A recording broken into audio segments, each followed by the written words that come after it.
वाशिम जिल्ह्यात झालेल्या मुसळधार पावसाचा प्रचंड फटका सोयाबीन, तूर, कपाशी या खरीपाच्या पिकांसह फळबागांना बसला आहे। या अतिवृष्टीमुळे कारंजा तालुक्यातील संत्रा बागांचे सर्वाधिक नुकसान होऊन शेतकऱ्यांच्या हाताशी आलेला आंबिया बार नष्ट झाला आहे। वाशिम जिल्ह्यात खरीप हंगामातील मूग, उडीद, सोयाबीन या पिकांच्या ऐन काढणीच्या वेळी झालेल्या संततधार पावसाने शेतकऱ्यांच्या पिकाचे नुकसान झाले। जिल्ह्यात अनेक ठिकाणी सोयाबीनच्या परिपक्व झालेल्या शेंगांना अंकुर फुटले आहेत। मुसळधार पडलेल्या पावसाने कारंजा तालुक्यातील संत्रा पिकांचे प्रचंड प्रमाणात नुकसान केले असून तयार झालेला आंबिया बार हातचा गेला आहे। माझा एकूण 7 एकराचा संत्र्याचा बाग आहे आणि यावर्षी आंबिया बहार खूप मोठ्या प्रमाणात फूट झाली होती आणि संत्र्याची वाढ पण चांगली झाली, परंतु गेल्या आठवड्यापासून आणि त्यापूर्वी सुद्धा आलेल्या पावसामुळे संत्र्याची अतिशय मोठ्या प्रमाणात गळ झाली आणि बराच माल संत्र्याचा जो माल आहे तो पूर्णपणे खाली आलेला आहे।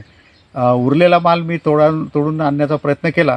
जवळजवळ 100-150 कॅरेट मी तोडून ठेवले होते शेतामध्ये आणि ते वाहतूक करणार तेवढ्यात जबरदस्त पाऊस सुरू झाला आणि त्यामुळे काय झालं की रस्तासुद्धा खराब झाला। आमचा पांदन रस्ता आहे आणि पांदन रस्त्याचं काम अजूनपर्यंत न झाल्यामुळं अतिशय खराब असा रस्ता झाला। ट्रॅक्टरसुद्धा जाऊ शकत नाही अशा प्रकारची रस्त्याची स्थिती झाली आणि त्यामुळं जो तोडून ठेवलेला संत्रा होता तो सुद्धा मला शेतातच राहिल्यामुळं तो फेकून द्यावा लागला आणि प्रचंड असं नुकसान झालेलं आहे।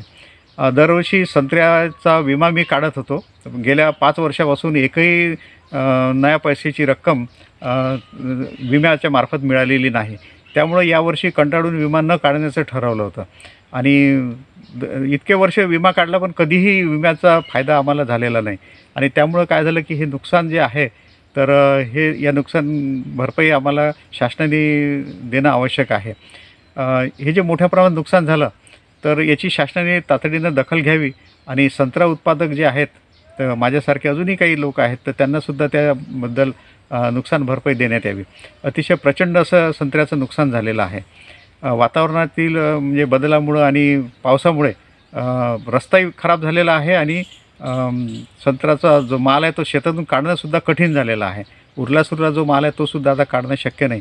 त्यामुळं पूर्णपणे 100% नुकसान यावर्षी झालेलं आहे आणि त्याची तातडीनं संबंधित अधिकाऱ्यांनी पाहणी करावी आणि त्याप्रमाणे नुकसान भरपाई देण्यात यावी याबाबत मी विनंती करत आहे। वादळी हवा तसेच अतिवृष्टीमुळे शेतांमधून संत्र्यांचा खच पडला आहे। शेतकऱ्यांसह संत्रा बागायतदारांचे झालेल्या नुकसानीची पाहणी यंत्रणेमार्फत करण्यात येऊन शासनाने शेतकऱ्यांना तातडीने मदत करावी अशी मागणी होत आहे। मी वेळेगाव शिवारातील माझे शेत सर्वे नंबर गट नंबर 347 यामध्ये 1 जून रोजी 2 एकराची पराठीची लागवड केली होती, पण या सततच्या अवकाळी पावसामुळे माझं पूर्ण शेताचे नुकसान झालेले आहे। पराठीचे सर्व बोंड सडून गेले आहे, पात्या गळून पडलेल्या आहे आणि मी दरवर्षी कर्ज घेतो पण आजपर्यंत मला एकदाही कर्जमाफी मिळाली नाही।